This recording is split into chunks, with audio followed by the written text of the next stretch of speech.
Right. So our journey begins with our five characters who are played by our players: Squid, Dan LA, Tristan, who is myself, Riley, and Dan S. The characters are, in order: Squid plays Kaylin Stanford, who is a half-elf rogue with a gambling problem. Dan LA plays Nico Veas, a tabaxi artificer with a bar. He, according to him, plays it loose. Tristan, myself, plays a Kenku named Drib, who is a druid, who spent 26 years in the care of a swamp witch with just 6 short years of freedom. Riley plays Goose Crumplebottom, who's a rock gnome sorcerer who, and these are the words of Riley, has lots of heart but causes terrible accidents. He was sent from his family to a church and then sent away from the church on a special mission. It's later discovered that his full name is Goosebert. Dan S. plays Zitu Garahud, who is a Wanti paladin. He's a paladin turned bad. He has a life of crime. Both Dans, as well as Squid, are already in town. Again, Kaylin, Nico, and Zitu are already in the town of Dustow, meeting at the Deepening Dusk Ale House with a man named Roy Keg. The whole idea here is the party will be gathering because occasionally vampires blot out the sun and forge a connection with the plane of shadow.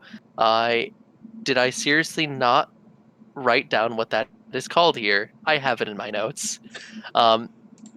So basically, we are going to go into the plane of shadow and try and pull a big heist on one of the local lords. We'll be heading to the town of Valensky to meet with our contact Junebug, but avoiding Augustus, who's the lord we will be stealing from. Goose and Drib meet up on the road, finally arrive at the tavern, and we sort of talk about the plan for a little bit, figure out, okay, this whole thing's going to go down. Everything's going to go black. The sun's going to get shunted out of existence by vampires. Everything's going to be on lockdown. We have a cart in a warehouse nearby. As we're kind of discussing this, a fortune teller walks in, dressed in really creepy garb, a big mask, and offers everyone to get a card from their Taroka deck. Drib is eager to go first and draws the Abjurer and is told, "Beware those guided by logic and reason. Too quickly they overlook the obvious." Goose goes second, getting the Healer, being told, "Beware healing their illness, their curse, you shall get it in kind." Z2 follows suit, gaining the Priest, being told, "You seek enlightenment, higher purpose, your values, you are lost at sea, you are aimless without faith." Kaylin receives the Soldier and is told, "The stamina to endure great hardship, the sacrifice, you will see war, you shall be a soldier." Nico is sort of dismissive about the whole thing, but a card is given to him anyway, face down on the table. We all gather around as he pretends to not pay attention to it, and it's flipped over by one Goosebert Crumplebottom, revealing the Beast. He's told, "Rage, passion, malevolent, something, it lurks just below the surface. Watch it once it is free." And on that note, the city goes dark, the sun has been blotted out, and our mission begins. The party heads from the tavern to the warehouse where the cart is, on the way fighting a witch of the Broken Circle, who is trying to pull a little bit more of the domain of dread into what little we have left of our realm. She turns out to be a very difficult opponent, killing Z2 and Kaylin in the process. But the fortune teller returns and brings magic cigarettes from the corpse of the Witch of the Broken Circle. We use them, and they are brought back to life, but not quite the same as they were before. Each of them carry a little something from their death. Kaylin has lightning eyes and blind sight, whereas Z2 has a connection with a spirit of resurrection and soul devouring. We're able to make it to our wagon, which is pulled by a mule named Mr. Medium and a horse whose name was never actually decided. That was going to go to Twitter. It didn't happen. We race through the town, along the way being accosted by spooky skeleton wheels. It's kind of cool, but also very dangerous. Thankfully, we have a cube of force on the cart. Activate it, giving us this barrier, and we crash through the gate, Drib paying no mind to the faithful and the undead in their wake. Undead flood into the town, but we are racing out of it, long gone. On the way to Alinsky, we seek shelter at a farm owned and operated by a man named Julian, who allows us to sleep in his barn. A little creepy, but not too much trouble, we don't believe. we discover that he grows a crop called grave wheat, which muffles all sound around it. After inviting us to dinner, we discover his weird, creepy daughter, who appears to be a somewhat living doll. The party then splits, Julian leading some of us to look at the grave wheat. The other following the doll, which they discover leads them to a trap door leading to a secret basement. Within it are more dolls on various hooks on the walls and other locations, and a man who turns out to be Julian's brother, Ebril, with some sort of strange plate armor attached to him, chained down. He is talked into getting revenge on his brother who is trapped in there. Thankfully for him, it goes very well. He's able to get out of the basement and, with his newly armored form, is able to knock Julian unconscious until finally killing him with a gate to have started all of their trouble when uh, Ebril left it open some amount of time ago and something got away. Along with this, we free all of the dolls who walk down the road going somewhere, but we don't really look where. With Julian dead, we decide to go check out his prize-winning pumpkins. The one rule of sleeping in the barn was to not touch them. Surprising us, the prizes were for pit fighting, and they nearly kill us. Thankfully, we burned down the barn. Even more thankfully, 2 baby pumpkins are received, one fighter and one spore breather who breathes hallucinogenic spores. We rest in various places around the house, and Z2 gains a crippling pumpkin addiction. 2 adventurers appear the next dawn, one dressed as a cleric and one dressed as a paladin, both with Pelorian garb. They appear to be a human man. We later find out his name is Ansrin Eldam, and an Aasimar woman named Sia Ora. Um, Around this time, a couple highlights are Goose mentions crafting a friendship bracelet for Z2. And remember this one, Goose says to Sia Ora, "You really think I would kill you?" Important to note that. Drib is distrustful of both of them, as Ansrin Eldam is uh, compelled by some greater magic to fulfill some impossible mission, and goes a little bit berserk and attacks the party. Upon calming him down and realizing we have no reason to fight, Goose forges a bit of connection with Answer Melbum and has a chance to change his fate, now getting the card the Berserker, and is told, or hears in his mind, be wary of the bloodlust and those with a bestial nature. Also a thing to make note of.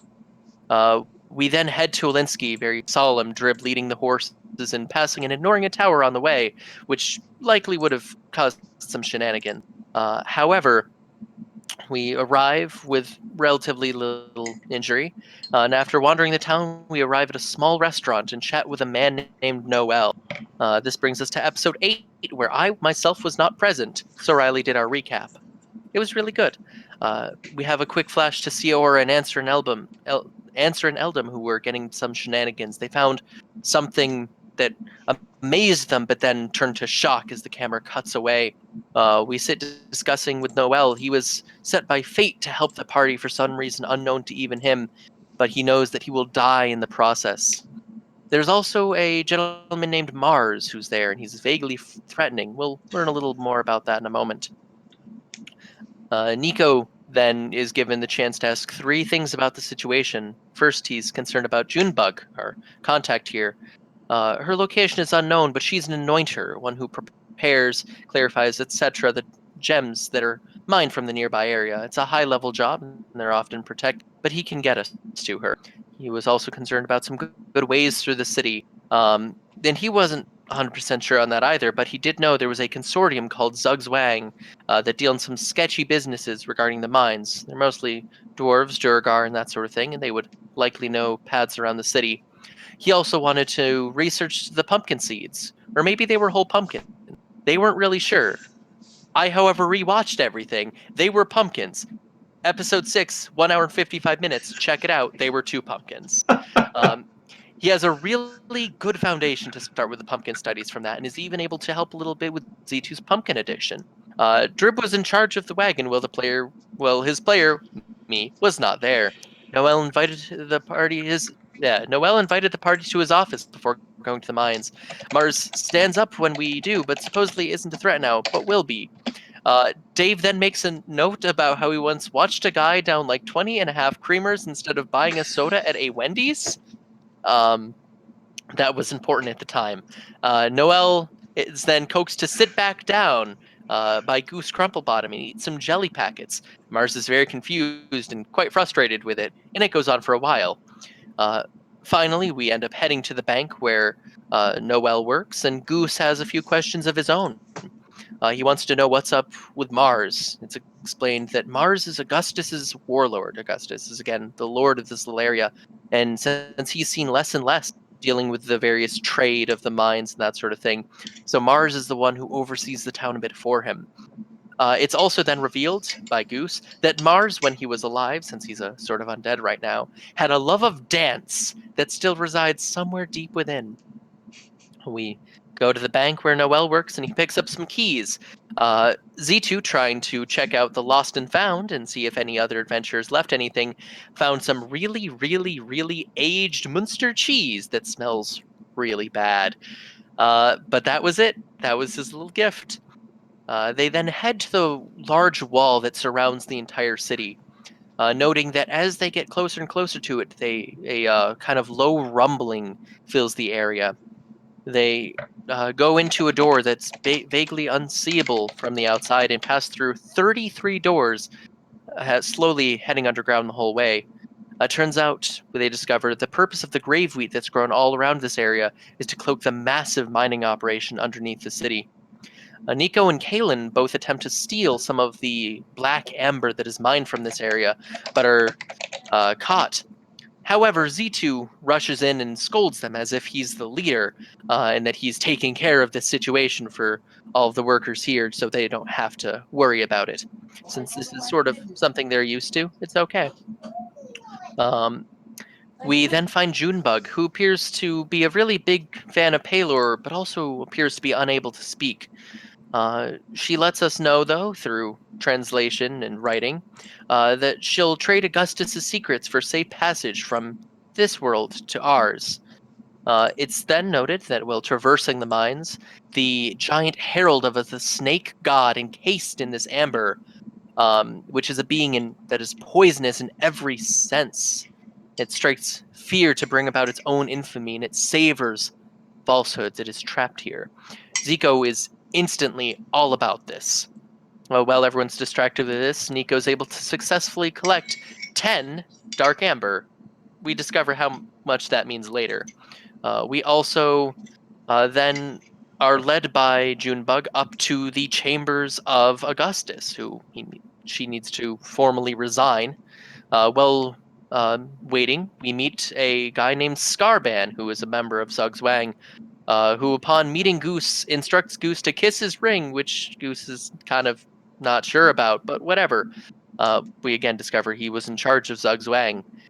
They're a more dangerous faction of the Thieves Guild. They deal in things like human trafficking, and also it's all chess themed. It also turns out that they are the ones who kidnapped Kalen's sister, who is currently being imprisoned by them somewhere. His main associates are Rook, Bishop, and Knight. On to episode 9, where I was here. Zugzwang, it's a type of chess play. Get it? It's all chess stuff. We have a quick flashback to Drib poking around the bank and noticing the fortune teller from before, walking on top of the wooden wall that surrounds the city. He turns into a centipede and climbs up the wall to meet them. Using fortune teller magic, Drib's pumpkin is grown and renamed Blossom. Drib also exchanges cards and receives the Warrior, which represents strength and force personified, violence in those who use force to accomplish their goals, and then is brought to the same antechamber where the rest of the party is waiting. We then meet with Augustus, who, upon hearing Junebug's desire to leave, allows her to go, but forces Noel to choose between death and killing Mars. Z2 wants to be Augustus's new warlord since the position appears to open. And we goad him into having the 4 Zugzwang members we met killed. He offers to have us do this and promises some great power should we be successful. We need to track them down, so return to the town and meet a dwarf woman named Abril.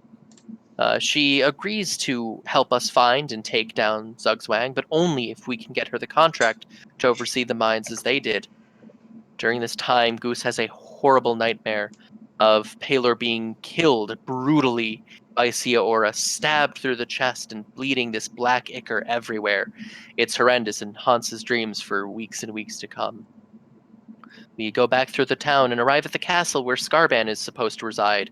We split the party with Drib and Z2 going inside to scout out the place to look for them. Meanwhile, Zugzwang attacks the party outside. Our tanks, myself and Z2, run back as fast as possible, but not before much blood is spilled. Abril and Goose are killed. Kaelin, Drib, and Z2 are knocked unconscious, but thankfully stable. Nico, miraculously after knocked unconscious, wakes up and makes a tactical retreat. Thankful, at least, Bishop and Knight are also killed. Scarban and Rook then throw the party that is there into the spooky ghost basement that was briefly seen earlier, with a weird skeleton man being all creepy, kind of like the Ramses episode of Courage the Cowardly Dog, just off in the distance being spooky. When Nico returns to the basement to save us, he's confronted by Noel, who has apparently succeeded in killing Mars, but has been instructed to kill us as well. He attacks Nico, knocking him unconscious and also down the stairs. The party in the basement rushes to his aid, and he is narrowly killed by the party. Along this time, several of members of the party accept the gift of the blood, which causes some sort of thing. And we discover that the spooky man living in the basement is IR. We also notice that Goose is somehow alive, though we're not 100% sure how that happened. Along with this, IR says to us that we should go and kill Augustus. He has some own personal beef with him.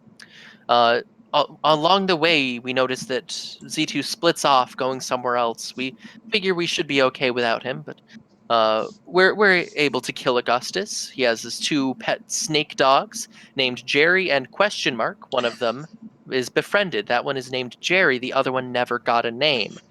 It may be named Larry. We're not sure. Augustus is killed, but as the killing blow is struck, the city begins to collapse. As Z2 has awakened the snake god that was encased in amber. We all run away. A quick flashback to Z2 splitting from the party. This is only discovered many episodes later, but I'm putting it here since it's where it fits in the story. He goes to the snake god and has vivid hallucinations that the workers there are the other party members. Despite the time that they work together, they are in his way and must be killed. Interesting among them, Kaelin is. There's only enough workers for everyone but Kaelin. She appears as a figure in the shadows.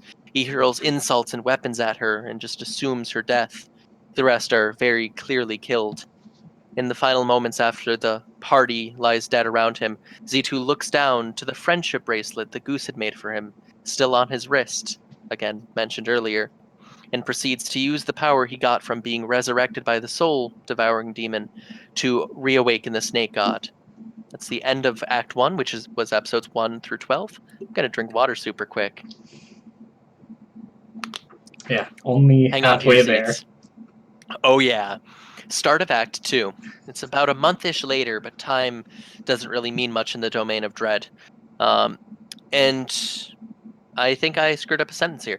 Goose has been having worsening dreams about the death of Palor, noting that there's more and more of Sia Ora overlooking some kind of map, and everywhere she touches is stained black with the same ichor as before. Nico has also been obsessively crafting potions and having some sort of strange, spooky dreams. Exactly what they mean, we're not yet sure. Drib has been focusing on growing Blossom and enhancing his magical powers. I didn't get a terribly clear thing of what Kaelin was doing during this time. But it is also important to note that both Kaelin as well as Nico were badly injured in the collapse of the city of Valensky, but they got better. We've decided to follow the rivers for a while, as it's a safer path, and we come across some abandoned-looking stilt houses. We find most of them empty, but break into one that happens to be locked. It contains fermenting meats and such. And along this time, as we're kind of investigating these, Drib makes a note that we appear to be being stalked. When checking it out, he finds knoll tracks. Jump back to us breaking into the house, and we're approached by some surprisingly hospitable gnolls. They're talking with us and basically giving us a chance to state our piece rather than just attacking us like standard. It comes out that they used to be gnomes and invite us to their little town of Bankrupt in the area of Whiskey Hollow, where it's revealed that their clan is at war with the rival clan, the Durgans.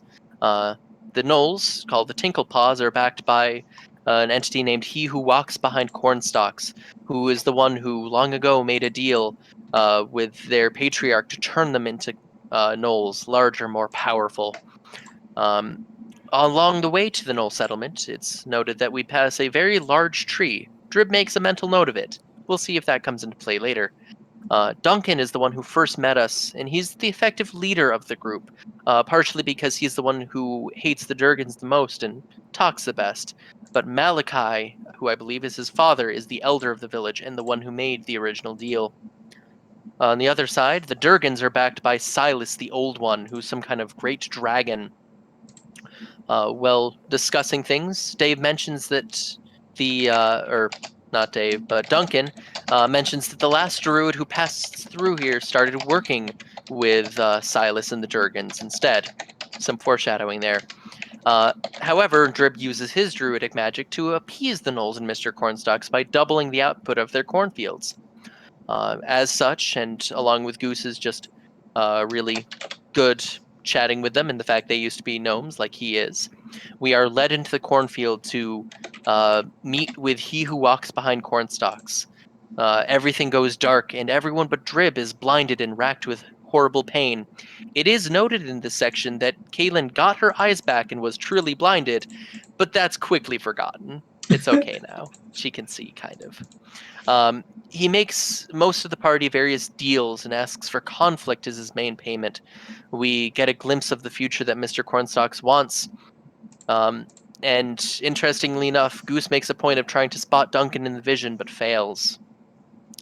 Drib, upon them having to decide what they want, Drib shouts that he wants them to go home, and the party is banished into a realm of shadow, a road in the middle of the void.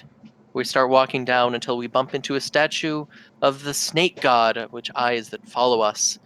Goose, being blind, bumps into it, and a torrential rainfall starts that targets only him and doesn't stop or seem to affect anything else, even fire, in his close proximity. Then we get the feeling that something is chasing us. We start running. Kaelin and Drib get their own curses. Drib is slowly covered head to toe in eyes which all turn blind, and all of the metal that Kaelin has on her person is pulled off as if by magnets. We finally arrive at an abandoned house that seems to mimic one of the ones from the original town we started in, and we head inside. The furniture is broken down to start a fire so Goose doesn't freeze to death as he's getting hailed on. Kaelin does the smart play and watches through the window, only to see an army of treants approaching. Drib, while trying to find more furniture, finds a book entitled The Book of Thomas, subtitle He Who Would Be King of the Abyss. Drib reads it aloud to Goose to distract him from their torment, who repeats the words he hears and accidentally does an incantation of great power to summon the Thomas of the book to help us. He turns out to be Seer, a prince of hell with long flowing locks who appears on a beautiful horse, and turns out to be the demon prince of transportation. He's able to warp us out of there, leaving He Who Walks Behind Cornstalks upset that we were able to escape without his help. However, from Duncan's perspective, we were only gone for a moment or so. It's also discovered at this point that Duncan has a crush on Twyla Durgan of the rival clan. Only Goose really knows this, but we all kind of know that. Upon having this heavenly experience, we decide to travel to a nearby temple of Palor. Just to kind of look into this, we fight a bunch of giant water bugs, which Goose shoots with a crossbow really well considering he's blind. We also are able to get through largely due to the help of Kaelin, who's able to traverse the wet rocks and that sort of thing since it's largely sunken. After they're all dead, we find a tarnished altar covered in the same black ichor from the Nightmares of Goose. We are then met by a child named Puvu Ego, played by Dan S. since his former character has gone his own way. He is a cleric of the Forge, and after some convincing, he joins the party.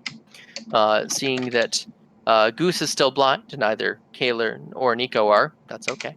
Puvu tries to heal him, but fails and appears to awaken 6 fallen saints from the water, each from one of the gods of light, but twisted in their own way.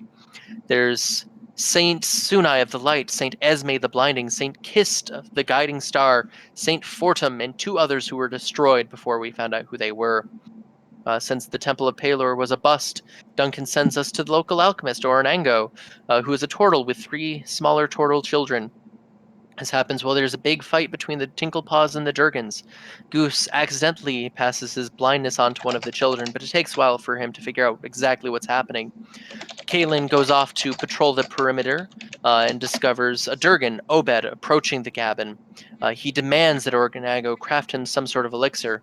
We all run around to help him with his crafting. Puvu climbs down to a nearby hole that contains some sort of powerful magic goo and collects a sample of it.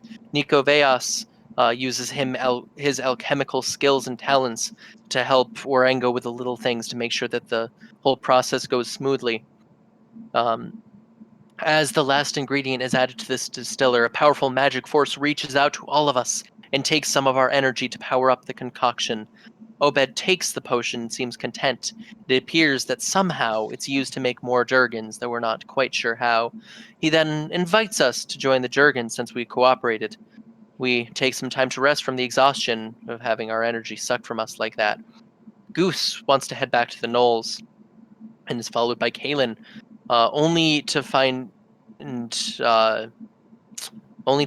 Tinklepaw dead, having been betrayed by Twyla Durgan, who had been leading him on that whole time.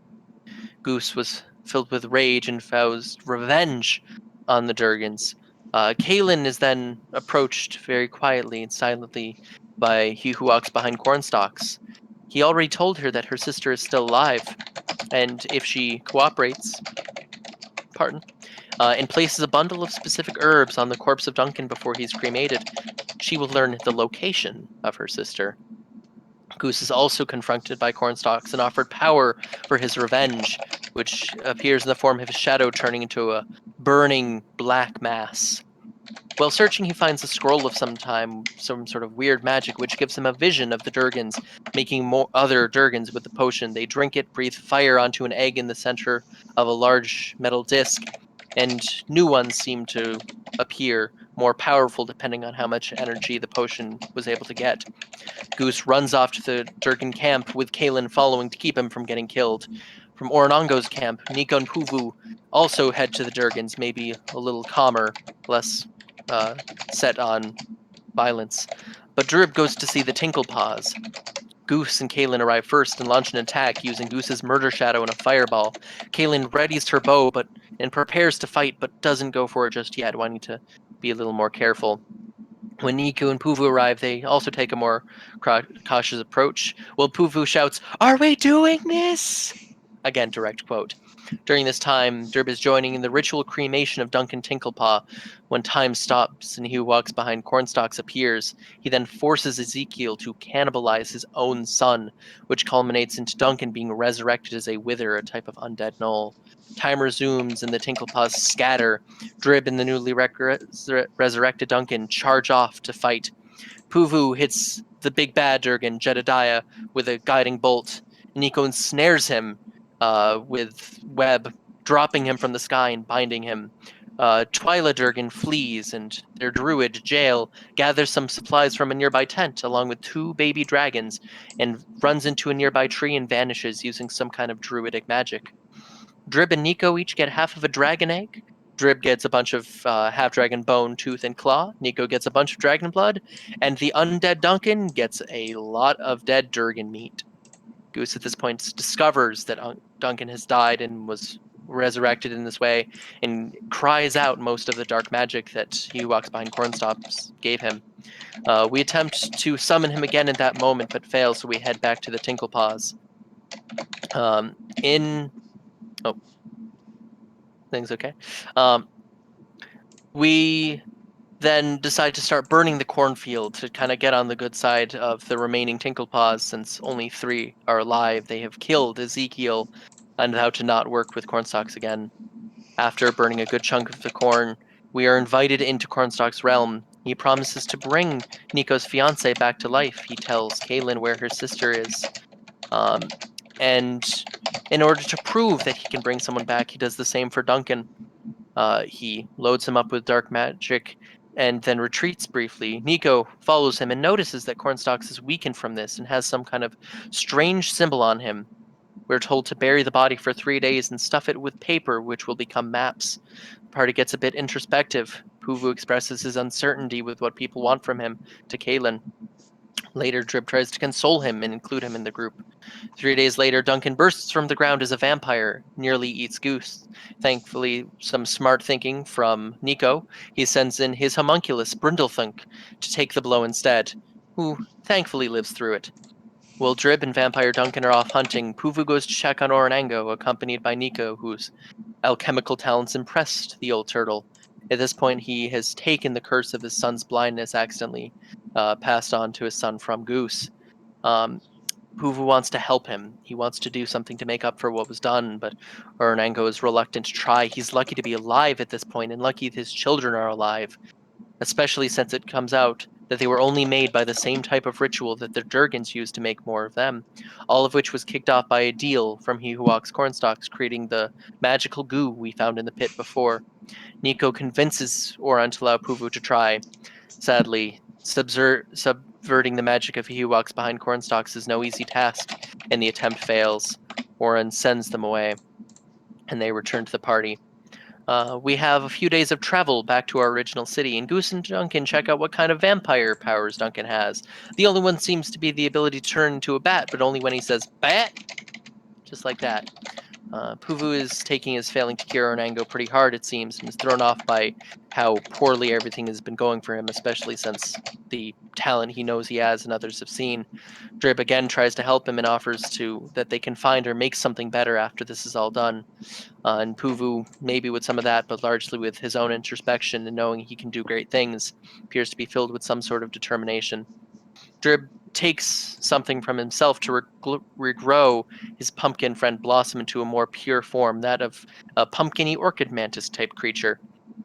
Kaelin is starting to get sick and tired of being stuck in this realm. She has things to do. She has a sister to save. They need to get moving.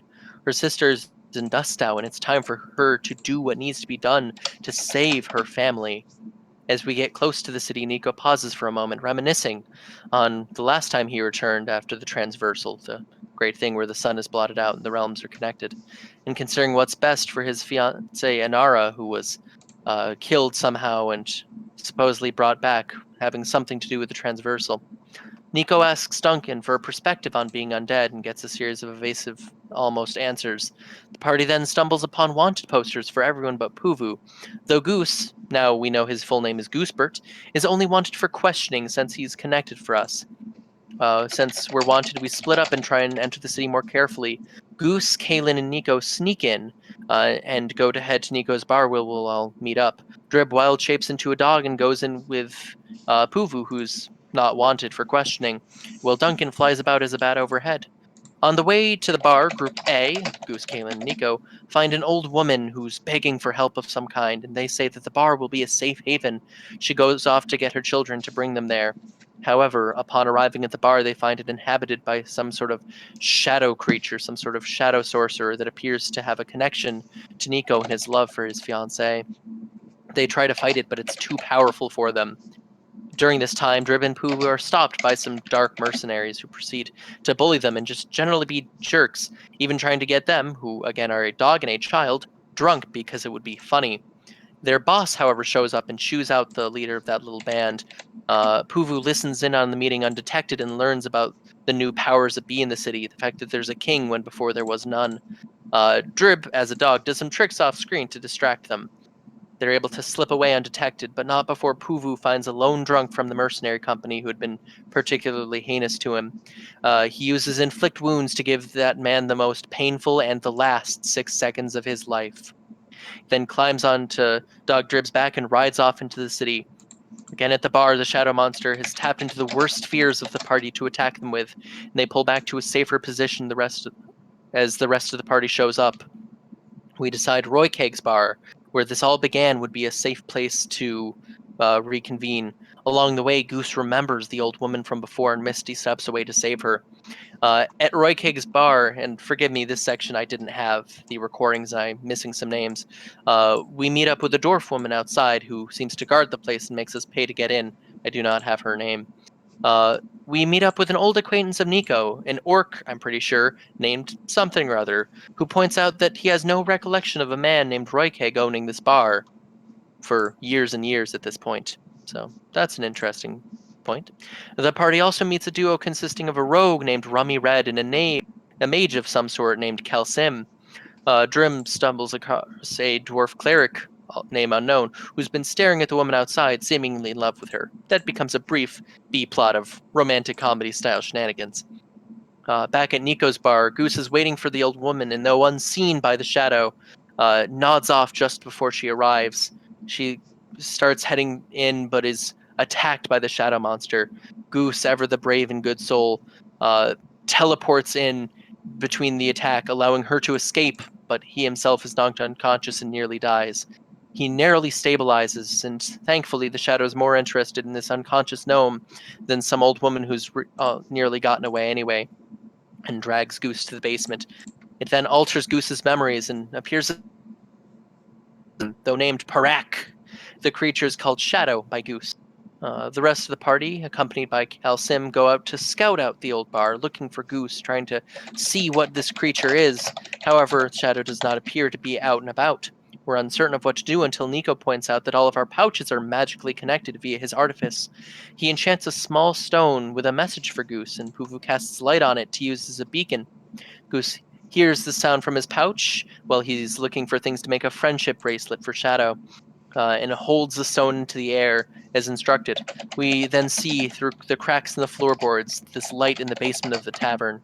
Calsim uses his magic to send an invisible eye to scout out the downstairs, and does see that Goose is there along with some sort of creature, but he's not sure what it is he's dealing with. Goose also tries to work the stone into the friendship bracelet he's making for Shadow, which is not at all enjoyed by this creature of darkness. Parak, Shadow, then suggests they go upstairs to meet Goose's other friends, but upon seeing the moving light under the tavern, the party retreats, knowing they'd be unable to fight this creature. Shadow uses our running away to prey on Goose's pain and say that we're abandoning him, just like Paylor did.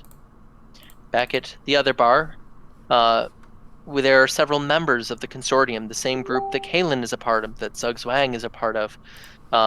Standing outside, Kalen walks up with confidence, followed by Drib with false confidence, only to find out they know we are all wanted, save for Puvu. They clearly state their intention to take us someone named the Grim, who Nico apparently has some connection to. But it turns out that almost everyone has some connection to the Grim, as we all had received cryptic messages regarding our backgrounds. Nico will have to answer if he wants someone to go down the same path he went down. Drib was kidnapped by a child and brought to the Witch Gehenna, but who took him away at first? Goose will have to choose between friendship and faith, and Kaelin will have the choice to return a pawn to the board or become a queen. Puvu has no connection to the Grim. He's just a kid, kind of has his own stuff to work out. It's also mentioned at this point that the current lord is a man named Fulcrum, who rose to power during the Transversal and is also connected to the Consortium, though he and the Grim appear to be somewhat at odds. She also turns out to be the ranking member of the Consortium in the city at the moment, since many of them are off within the castle in the safety of it. In her current base, every surface is covered in the text conveying the story of a specific lineage of the Gith, starting from day one, identifying their enemy, talking about how they were scattered around the stars, not being able to grow or learn, both capital grow and learn. They had to retreat to lesser worlds to save themselves, and they must keep striving. And going to these lesser worlds is dangerous. This specifically is the story of the lineage of the Grim, who is trapped here, but is somehow able to use the Transversal to gain freedom from this world, though no one's quite sure how. The shadow sorcerer from the bar apparently is the watchdog of the Grim, and has brought something back from there.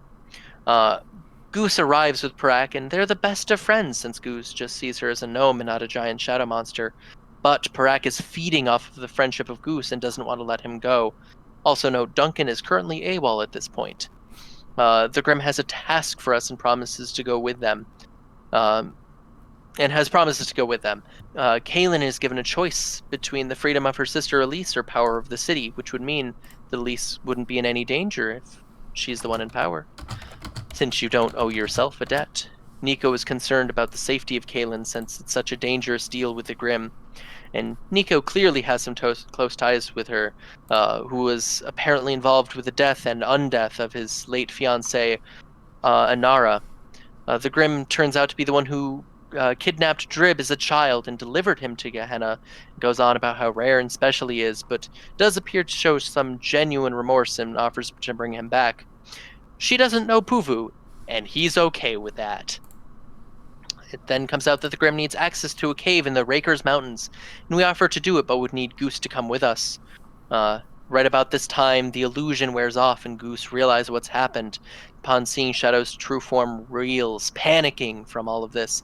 They almost scuffle, and there's a very toxic scene. Prak, however, does keep her friendship bracelet on during this, or it does not appear to have been broken. It's almost sad, though, how she needs love to survive, some sort of vampire-like creature. To be honest, it might just be one of the most screwed up scenes in the whole series. It's dark. Nico requests that she be kept away from the bar well away, since she had been feeding on the remnant love between Nico and his fiancée. It also is revealed that the Grimm's real name is Grima. Along with this, Kaylin agrees to get what's needed from the cave and get Scarban to point him at the current leader to get him out of power so that we may do something greater in exchange for the throne. We're also bringing the fiancée to He Who Walks Behind Cornstalks on the way to resurrect her as well. On the road to the cave, we're stopped by a figure adorned in Peloran garb. He is revealed to be Henri Glespard, the excommunicator who threw out a woman named Beatrice Belmont from the church. She appears to be the mentor of Goose and someone who he holds very dear. The church knows that Goose is aware of Siora and wants to stop her. Goose is clearly mad at this guy, and Henri makes an offer for Goose to train as an excommunicator for the church. He would be able to cast out Siora and possibly bring back Beatrice, but in doing so, he would leave the party. Goose is left with this impossible decision, and that is our story so far. Okay. That is, thank you. Oh man. Cut it so this can be its own clip, so I don't have to do this again. Yeah, no, well done. Man. I'm sorry, I wasn't paying attention. Could you repeat that? Yeah. Who are you? Yeah, no, Goose then says to Siora, "You thought we would kill you?" Yeah. Tristan, thank you so much. That was 8 Yeah, pages no of problem. notes. I was like, maybe like 10, 15 minutes. Nope, that was 40 minutes Oh, non-stop. wow. You took a drink and then kept going. Yeah, I will. I can share a non-edited or a non-editable version of my notes, which I mostly just read from straight. Yeah. Let me get a link. That was awesome, man. Just took me back 2 Thank years. you. Remembered every cat fight and every every nonsense. Oh yeah, that was page 1. Okay. Yeah, I just sent one to our thing, as well as this will likely be in the Discord. Yeah. It may show up on a link in the Facebook page as well. We'll see what happens. Awesome. All right, so what we're going to do is real quick, we're going to dip offline. I'm going to fix the cameras, #SplitDan2020, and then we'll be right back at it for what's left of this session. So thank you all for stopping by and checking it out. We will not be gone long, and once again, hats off to Tristan. My goodness. All right, we will be right back. Thanks, y'all.